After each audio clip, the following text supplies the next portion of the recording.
अस्सलाम वालेकुम वरहमतुल्लाहि वबरकातुहू। आज सोन मौजू यह ईद। ईद अनवानस पे लिखुन मजमून। ईद क्या गई? ईद मुसलमानन हुंद अख मजहबी बोड़ दह।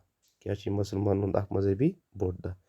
प्रत कुन मजहबस पन पन बड़ दह आसान। इथे पे मुसलमान इहुंद बोड़ दह कुछ ईद। दुनिया तमाम मुसलमान ईद बड़ यस पस तो चिकचाव सान मनान, यानी बड़ खुशी सान मनावान।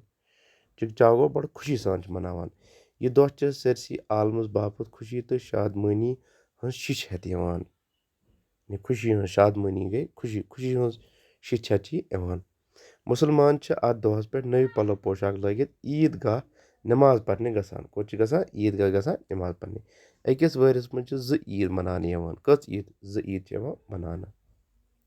अख गई लॉकट ईद यानी ईद उल फितर तो ब्याक बड़ ईद यानी ईद उल अजहा।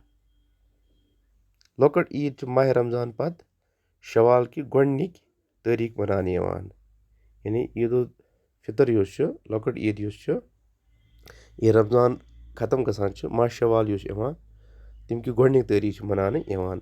माह रमजानस मज रोजदार रूजित शवाल ने गोडनिक दह रोज खोलान, तवे अत फितर वनान। यानी फितर मतलब क्या गो? तिकाज फितर लफ्जुक माने गो खोलुन।